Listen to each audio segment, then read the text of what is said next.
We put a lot of onus on the players this offseason. What does their futures look like post 2025 for a lot of them?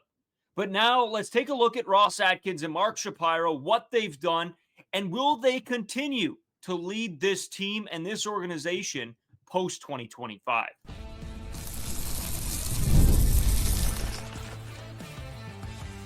You are Locked On Blue Jays, your daily Toronto Blue Jays podcast. Part of the Locked On Podcast Network, your team every day. Welcome back to Locked On Blue Jays. Thank you for making Locked On Blue Jays your first listen every day. We are free and available wherever you get your podcasts and on YouTube. Part of the Locked On Podcast Network, your team every day. Today's episode is brought to you by FanDuel. Right now, new customers can get $150 in bonus bets if your first $5 bet wins. Download the app or head to FanDuel.com to get started. Carter, we're back. Friday episode, heading into the weekend. Blue Jays baseball is on, and of course, I'm Braden Iwasco. Carter first. You can find us on Twitter, Braden5Iwasco. Carter first too, as well on Instagram, TikTok, at Locked On Blue Jays. Well, if you're listening anywhere else or you're new here to YouTube, make sure you hit that subscribe button. It does help us out. Keeps us at the top of your page. You guys get live streams, podcasts, videos, shorts, the whole ordeal. And when the season gets rolling, we're going to do our game-by-game breakdown on the shorts of different storylines, different things that happen, so you guys can make sure you're tuning in there or to the Instagram or TikTok, wherever you prefer to get your content. Discord link is down in the description if you guys want to talk Blue Jays with us whenever, wherever, all the time. Fantasy League will be kicked off fairly soon, maybe possibly even next week. We'll see what I can cook up in the next couple days. Should be 18 spots available, so make sure you guys get in quickly when that does go live so you can secure your spot. We've talked a lot about the players, Carter, and what their futures hold. But a big question, I think, within the Blue Jays community, in Blue Jays land, is what's going to happen if this is not another great season here? What then happens to Ross Atkins and Mark Shapiro? And even if this season does go somewhat well, if I don't know if you want to call making the playoffs going well, what happens to them in the next few years? How long is their leash? And I guess we got to talk about it. Is as much as maybe we were hoping not to have these conversations. It keeps coming back to this because Vlad is on his way out, possibly. Bo is on his way out, possibly. You got pitchers that contracts are coming up this year, next year. So a lot to look at, especially with some of the signings made. And then, of course, we will get into some spring training stuff, some miscellaneous as well, that just some housekeeping stuff as well in the third segment. So, yes, make sure you stay tuned. An update on Dalton Varsho actually coming in that third segment. Carter, Ross Atkins, Mark Shapiro, where do you want to start with these two? I think we just start with where is our confidence at? Where are we at with Ross Atkins, Mark Shapiro? How confident are we with them leading this organization for this upcoming season and maybe future years beyond? It's crazy how things change in Toronto Blue Jays land. You look at this team in 2021, you are on top of the world. You have Vladimir Guerrero Jr. coming off of what would have been an AL MVP season if you don't have Shohei Ohtani in the AL at that point. One of the best years that I've seen from any Toronto Blue Jay throughout my lifetime. Again, I'm an 02, so again, I didn't really see the glory years of a lot of these players, but that season reminded me of prime Jose Bautista when he hit 54 home runs. It was such a fun season to watch as a Toronto Blue Jays fan. Had a very good prospect system at that time, had some very young guys, Vladdy only being 23 at that time. You had Kevin Biggio, who you were optimistic about that at that point. You had Bo Bichette. You had a ton of these younger players, complemented by some older players as well. George Springer coming in and signing with the Toronto Blue Jays, really on top of the world. And now we're here in 2025, where majority of analysts are predicting the Toronto Blue Jays to get either fourth or fifth in the AL East. Majority of them not predicting the Toronto Blue Jays to make the playoffs. You look at the prospect pool, it's bottom 10 in all of baseball. Where did kind of things go wrong? And I think one of the main people that you can blame is Mark Shapiro, Ross Atkins, and this front office and in totality. You look at how successful the team was in 2021. Again, you had some things that are a little bit out of your control. Some players didn't work out exceptionally well, like Kevin Biggio. We expected to be one of the big three-headed monster in Toronto. Obviously, that did not end up happening. And then you have Vladimir Guerrero Jr., Bo Bichette, who, again, there's some people that are very high on these guys and what they've done for the organization. But then the thing I keep seeing floated around with Vladimir Guerrero Jr. is that he's not clutch. He's 3 for 22 in the playoffs in those minimal attempts at the playoffs. Again, if you're a manager, you got to get your team to the dance. At that point, you're not playing, you're not taking the reps. So in that sense, how much of this can you really blame on Ross Atkins? I think that is going to be the big question, especially regarding this upcoming season. For me, with Ross Atkins, like it's just the has been in the pudding for these last bunch of seasons. 2016, you get a playoff win. I'm not counting that as Ross Atkins. I'm counting that as Alex Anthopoulos. He's the one that built that team. Make the playoffs in 2020, the COVID year. Again, not taking a lot of merit from that. You had one of the best prospect pools in all of baseball. And what have you done with it? You have gotten 0 playoff wins. That is a very hard argument to overcome if you are on the side of Ross Atkins, because again, it's nice. You got to get your team to the dance. And at that point, you're kind of removed from the success and setting your team up for success. Like your players are going to have to perform in those playoff scenarios. But just based off some of the trades that he has made, some of the signings that he has made, some of the lack of signings, I think is the biggest thing when we're talking about Ross Atkins. I'm not very confident if this season does not go well. Even if the season does go well, again, that's going to be a whole other question: is what do you define as a successful season for the Toronto Blue Jays in 2025? But I am not confident in Ross Atkins. I have not been confident in Ross Atkins for a very long time at this point, at least the last 3 seasons. You kind of see what he has done. You've seen how he has set up this team. This offseason has been relatively good in retrospect when you compare it to the last few off seasons. But when you look at how the team was in 2024, you look at how bad that team was in 2024, and you're looking at the additions to this team compared to how the roster was constructed in 2024. I don't know if it's going to be enough for this team to have a successful season here in 2025. Don't get me wrong. Looking back at the free agent class of 2024, moving into that season, it was pretty weak.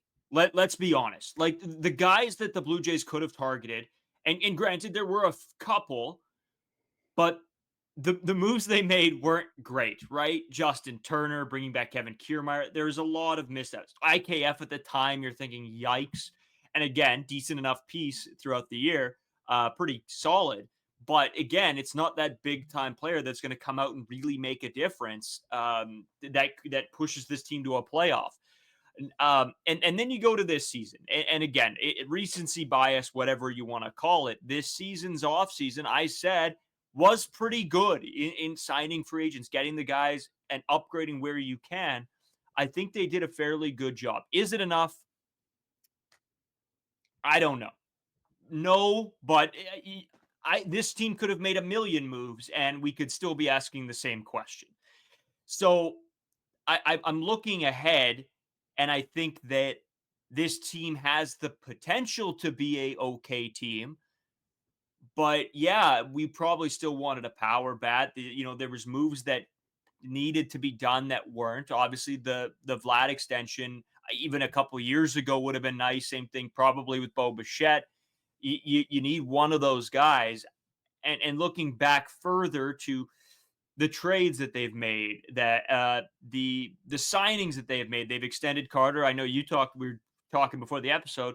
The 2 players that were extended, right, from this front office over the course of Ross Atkins, Mark Shapiro tenure. That's not a good thing.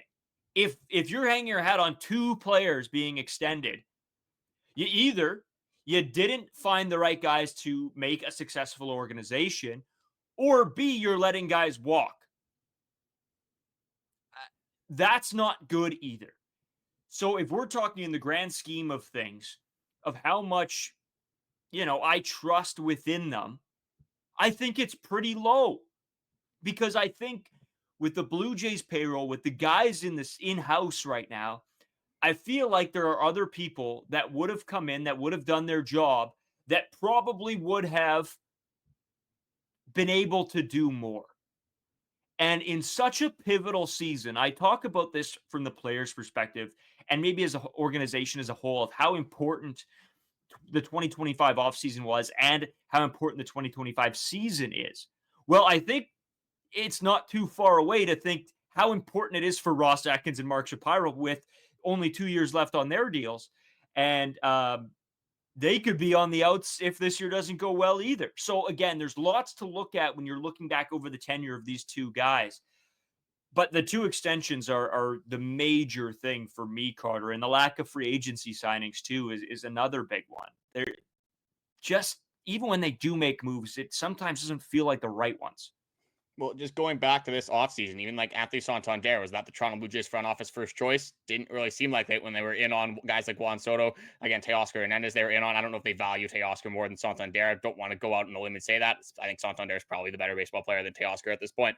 But just even with the starting pitching as well, like is Max Scherzer this team's first choice? Just how active they were on the starting pitching market, you know for a fact that if they had options at guys like Corbin Burns, like Roki Sasaki's, the guys that we've gone over this entire offseason, they much rather prefer those guys over Max Scherzer, who is, again, getting near the end of his career. Can he be effective this year? Absolutely can. But Corbin Burns on this team would have been a whole lot more fun to watch and get excited for the future if they could have locked this guy up as well.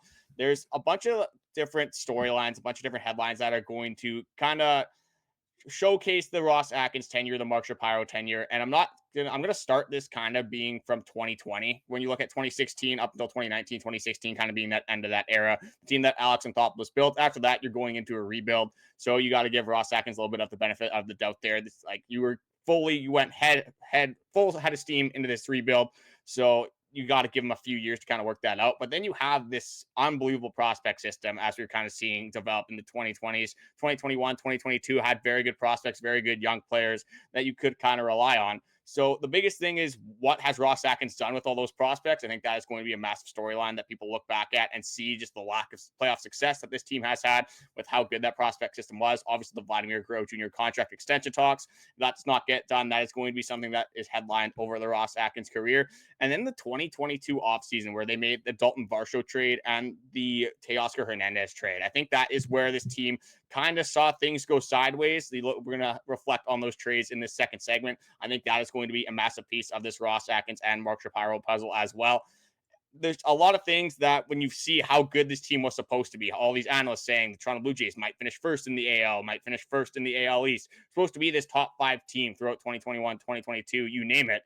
And we never really got any of that. The best season in recent memory of this team was in 2021, and that team did not even make the playoffs. So at what point are you going to see time and time again things not working? Time and time again, Ross Atkins, Mark Shapiro, and company making the wrong decisions, clearly not making the decisions that this team needed to get over that hump and have some more playoff success like they did in 2015 and 2016.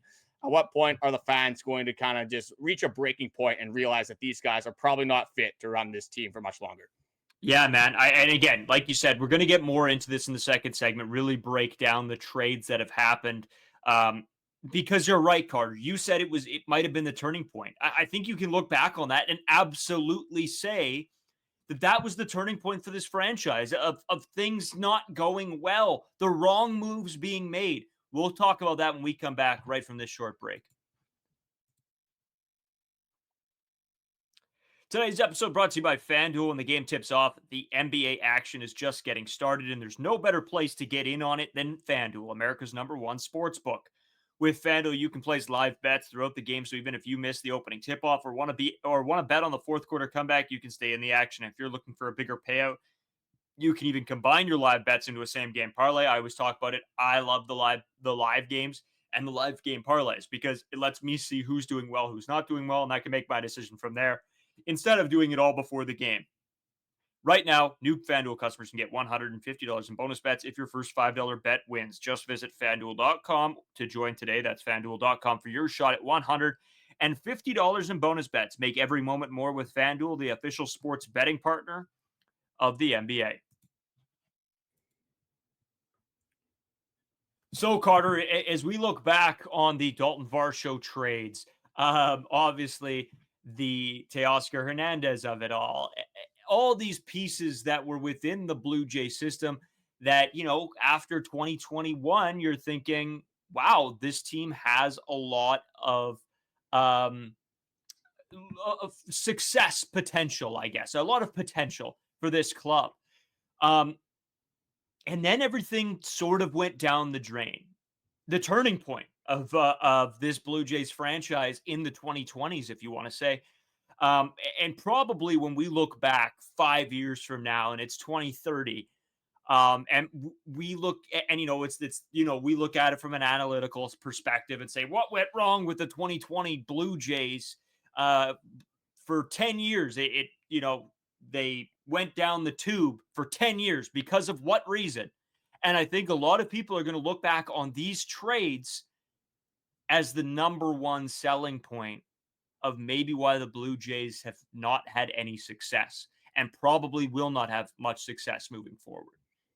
Yeah, it's that offseason was really when the Toronto Blue Jays identity changed. From 2021, 2022, they were known as thumpers. They were known as guys that were going to hit a ton of home runs. That's how they were going to score their offense. They were going to have a bunch of power bats, hitting doubles, triples, not as much triples, obviously, with the speed, but the home runs, the extra base hits was the team's identity.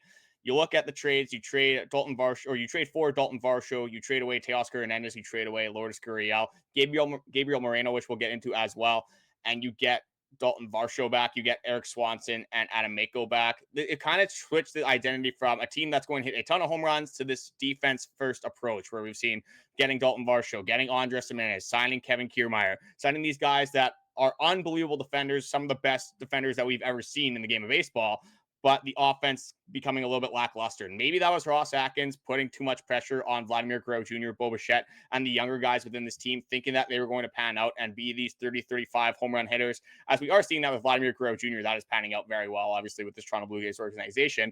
And again, when we talk about Vladimir Guerrero Jr., we can get into this whole other rift with when he should have been extended, how much he should have gotten the 2021 offseason, got offered a contract this offseason, the $340 million, then obviously where we're at right now. So we're going to kind of stay away from that. When we're talking about Ross Atkins and we talk about the Ross Atkins tenure, you have to bring up Vladimir Guerrero Jr. You have to bring up how they have not extended any single player. And they've extended two players, like you said in the first segment, Randall Grichuk and Lourdes Gurriel Jr. And you don't want your entire franchise to be focused on these free agent signings, bringing in the best guys on the market, because that's how you lead these massive payrolls. Again, you can get away with it. You New York Yankees, the Los Angeles Dodgers, Toronto Blue Jays, not historically known to be these like massive top spenders, being in the top average of the league, but not being like the top 3, top 4, whatever it is. So when we're looking at how this team kind of transpired, when you're looking at this Dalton Varsho trade in particular, when you trade away Lourdes Gurriel, this guy, again, coming off of that contract extension that you did sign, Ross Atkins did sign him to, but he only had 1 year left in that deal, maybe looking for a guy with a little bit more control, because clearly there was a problem with just players being extended in Toronto, whether it was Ross Atkins lowballing players, whether players just not wanting to stay in Toronto because of underlying reasons. Maybe they don't like the team's future. Maybe they don't like the coaching staff, whatever it is. There could have been a plethora of reasons why players did not want to stay here. But these trades are really reflecting that Ross Atkins is not very confident in keeping these players here long term. And we're seeing that now with Bo Bichette and Vladimir Guerrero Jr., Teoscar Hernandez only having 1 more year before getting traded to Seattle. That was another thing that we had to consider. And he went with the relief pitcher, the established relief pitcher under Eric Swanson, who had a little bit more team control. But that was when this team shifted completely away from the power and went full defense first. And I kind of just wanted to go over how those trades were looking right now. So with the Teoscar Hernandez trade, I was going to go into this deep dive here, break it down, how he's compared to Eric Swanson, Adam Mako. You would have had the 1 year of Teoscar Hernandez, but in 2024, you had the ability to bring Teoscar Hernandez back. Vladimir Guerrero Jr. and Teo, very good friends. You signed Teoscar Hernandez a 3-4 year deal, maybe a little bit more incentive for Vladimir Guerrero Jr. to stay. You don't do that. You don't try and go and sign him in the offseason. Maybe you do offer him a contract. Clearly not what he wanted when he could have went to the Los Angeles Dodgers and lived in LA and obviously going on to win a World Series. So in that sense, you could get mad at that trade all you want. You could say, oh, they got fleeced. They tried to trade for a reliever for a power hitter. Probably not the best idea in theory. But when you do have the opportunity to make that trade, you could have had Eric Swanson, Adam Mako, and Teoscar Hernandez all on your team at the same time, kind of like what they did with Yimi Garcia this past trade deadline. At that point, I'm not even emphasizing the trade as much. I'm more emphasizing, why did Ross Atkins not go out and sign Teoscar Hernandez to this team in the first place? Yeah, Carter, when I look back at both trades, I'm sort of split here. So the Lourdes Gurriel, Gabriel Moreno trade, for me, I understand you need a solid center fielder. That is one piece to a baseball club that you really want. And if it's a player as defensively solid as Dalton Varsho, I understand that. Somebody that can lock down your outfield, that can maybe bring something in his bat. I'm more okay with that trade. I understand that. Signing for a bullpen or trading for a bullpen arm, Teoscar Hernandez at the time. And you said trade is whatever. You could have went out and signed him. I don't even care about that. There should be zero reason ever that trade gets done. I don't care what you say. I think you take it and you think we got to figure out a way to keep Teoscar Hernandez around. And again, Hindsight's 2020. But even at the time, Carter, people were saying it was an unbelievably stupid trade. And now you're right. When you go back and you look and you think, oh, well, he could have signed him too. Fair enough. Yeah, he should have done that. But that trade for me made me think about Ross Atkins and being like, what in the world is this guy thinking about? In no situation should you ever be trading a power hitter for a bullpen arm. And when I look back, how many times that me and you have talked about finding bullpen arms in the rough, a little bit of diamonds in the rough. You take a couple shots and then you sign some guys and just hope for the best because it's so volatile. You don't know how bullpen arms are going to be 80% of the time. To trade Teoscar Hernandez, I will die on the hill that is one of the worst trades I've seen. From a destroying an organization standpoint to where we are now, probably will go down as one of the worst trades in Blue Jays history. When you look at this Teoscar Hernandez trade, obviously you should not be trading a power hitter for a relief pitcher. You have to agree that this just probably wasn't a beneficial trade for the Toronto Blue Jays.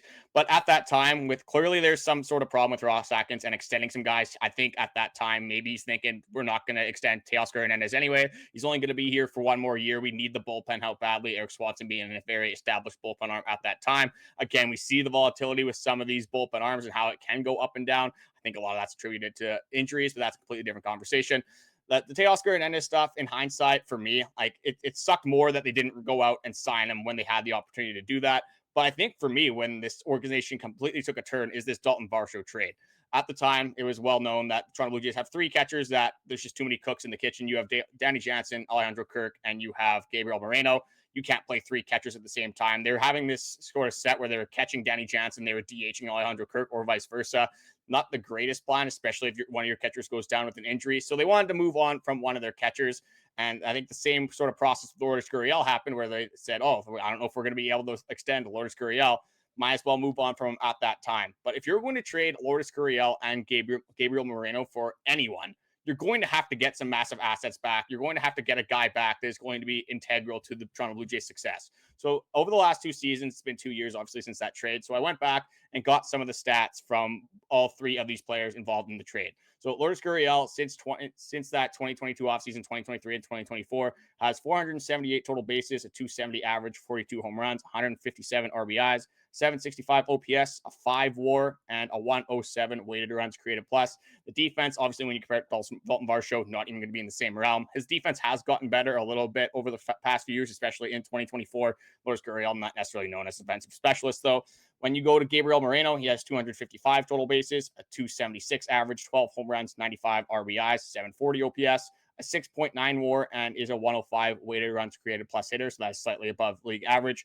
Really good defensively, probably better than Alejandro Kirk, honestly, with the pop time. He's very good at throwing runners out. Alejandro Kirk obviously has them in the framing aspect, but I think it is a pretty good debate on the defense compared to between these two catchers. I have Gabriel Moreno, though, and just slightly younger. You got to give the advantage, I guess. I think it's 1 year, not really, again, too much into the cards here, but doesn't strike out and walks a ton, and also a very underrated runner. Then you go to Dalton Varsho, 292 total bases, a 217 average, noticeably worse, obviously. 38 home runs, that's worse than Lourdes Gurriel. 119 RBIs, that is a whole lot worse than Lourdes Gurriel. 687 OPS and 8.9 WAR, which is the best among the three players. But if you combine Moreno and Lourdes, it's going to be under their WAR total. Then you have a 92 weighted runs created plus. Obviously, he is one of the best defenders in all of baseball. But if you're going to trade the Toronto Blue Jays' best prospect at that time, I think maybe besides Ricky Tiedemann, at one point, Moreno was the number one prospect with the Toronto Blue Jays. And a guy like Lourdes Gurriel, who is a career 270 hitter, is going to put up 15 to 25 home runs every single season, is a middle of the order established bat for a guy like Dalton Varsho, who was coming off of his best offensive season. But I think if you're going to trade two players like that had that much meaning to the Toronto Blue Jays, you had to hit on the guy you were trading for. You had to get a bigger assets in return. From what we've seen from Dalton Varsho, he does have the ability, again, to get better offensively. But at this point, from what we've seen, we've traded for a below league average hitter, a guy that is, again, tremendous defensively, but isn't necessarily the guy you need to be trading for when you gave away that many assets. This is what I'll say. Going on to that trade. And this is where the difference is for me in the two trades. Lourdes Gurriel, at the time, you weren't sure what he was going to be. I think, yes, you saw what he could do, but you're thinking, well, if we have Teoscar Hernandez and Bo Bichette and Vladimir Guerrero Jr., do we need that guy? I don't know. Then you go to Gabriel Moreno. You talked about it. Too many cooks in the kitchen, too many catchers fighting for a position. And at the time, okay, it was a coin flip for me. I mean, I was even unsure of which direction to go because I liked Alejandro Kirk, and I think that he has been fine. And I think he now, when he's the primary catcher, will be very good.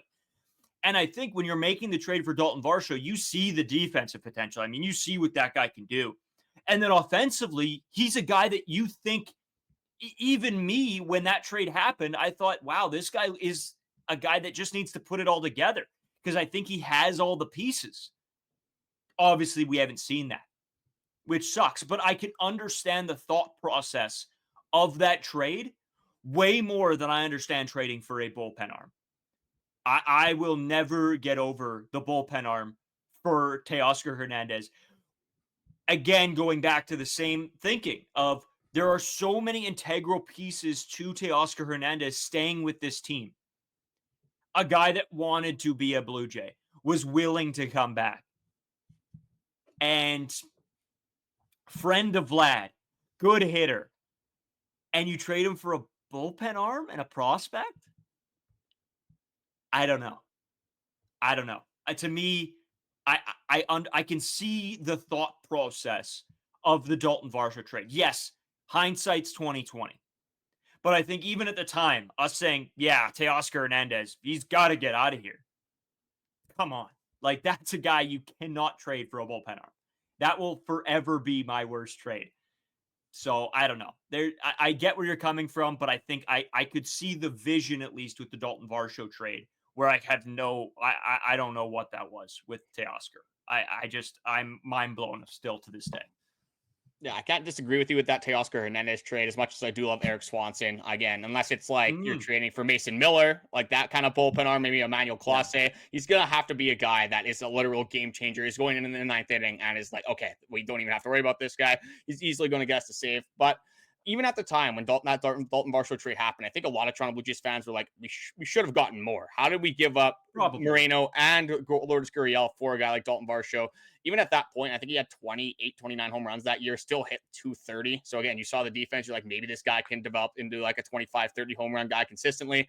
Have we seen that? Not whatsoever. And I think the way we're going to see Gabriel Moreno trend is probably going to continue to go upwards. But again, when you look at the current situation the Toronto Blue Jays were in at that time, you had to think they were going to have to get a little bit more of a discount when they were trading those guys. Like when you have three catchers and everyone in the league knows that you have three catchers and you're not going to be able to play, obviously, all those three catchers, it might be hard to move some of those guys. But the ways that Dalton Varsho has transpired so far, and again, I like Dalton Varsho. I think he's a good baseball player. I think he is an important piece to this team, especially like you said, you need a good defensive center fielder. But I think those two trades, when you combine both of those two and you trade away Teoscar Hernandez at Lourdes Gurriel and Gabriel Moreno, and you get Eric Swanson and Dalton Varsho back, that is never going to be a recipe for success in any baseball team.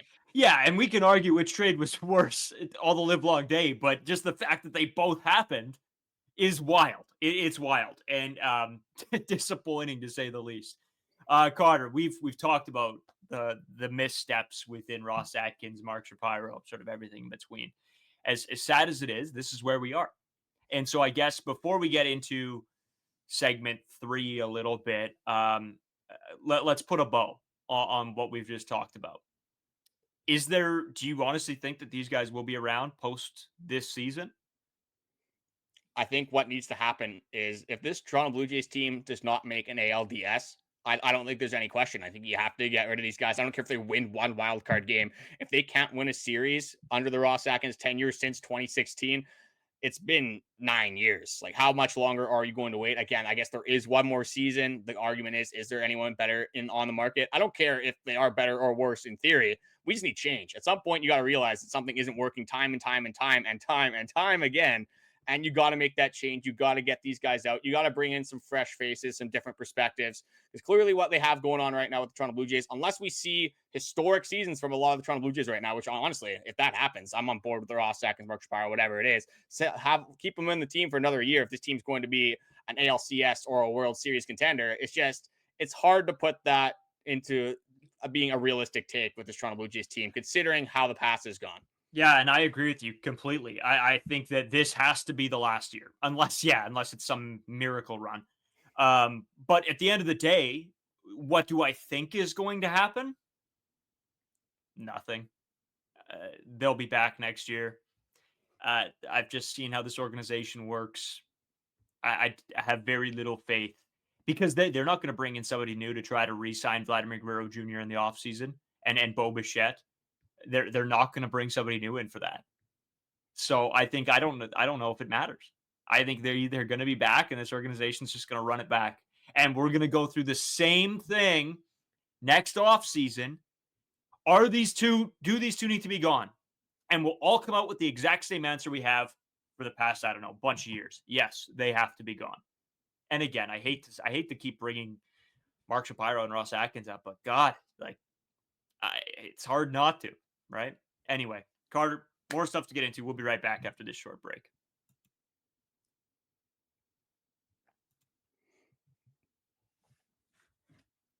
All right, Carter, a few more things we want to get into. I'll just kick this off. A little bit of an update from Dalton Varsho. Again, I know we've talked about, sort of giving you guys updates. It's seeming like every video that there's something going on with Dalton Varsho. Dalton Varsho's shoulder set to DH today, Friday. Says he's progressing well and throwing at 120 feet, continues shagging fly balls and hitting as per usual. So really great from him there, seeing him work through everything. And who knows? I mean, if he's playing in games now, there might be a possibility he doesn't miss time, which would be wild.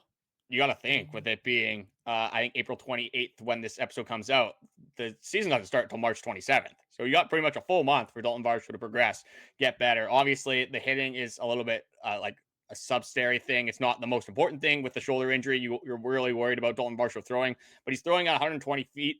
Again, that's not like crazy amounts. You still have a pretty big workload to get kind of up into that maximum range that Dalton Varsho should have. But everything we've seen from Dalton Varsho has been very positive in regards to this injury.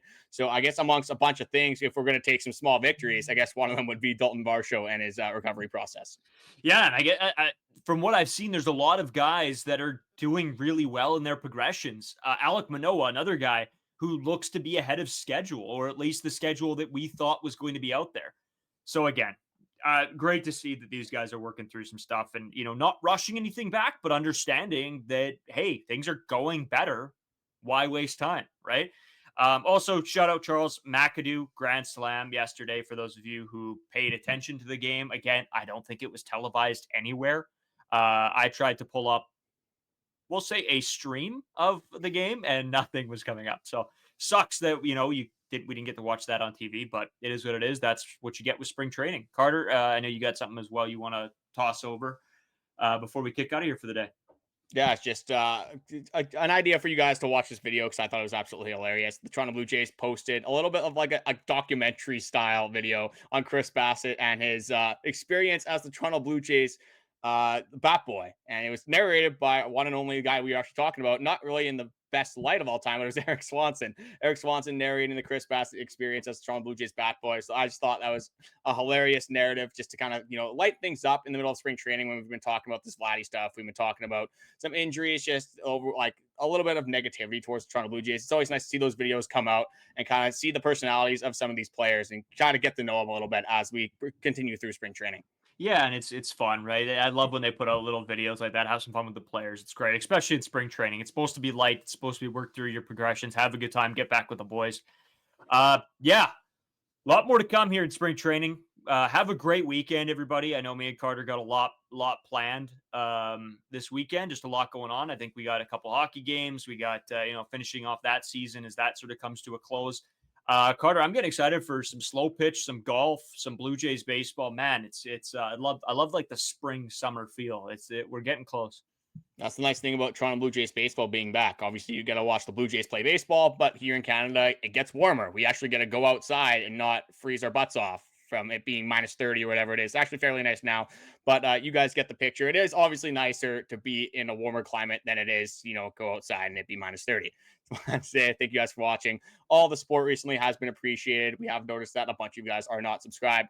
So if you are coming back watching the podcast, the shorts, whatever we do post, we do appreciate it, but it would help us out a ton. Also keeps our podcast, all those shorts at the top of your page as well. Yeah, getting into the weekend, obviously one more weekend closer to opening day of baseball, opening day for the Toronto Blue Jays. So it's time to get excited about the weather, excited about the Toronto Blue Jays playing good baseball, and excited about not seeing Charles McAdoo home runs, I guess.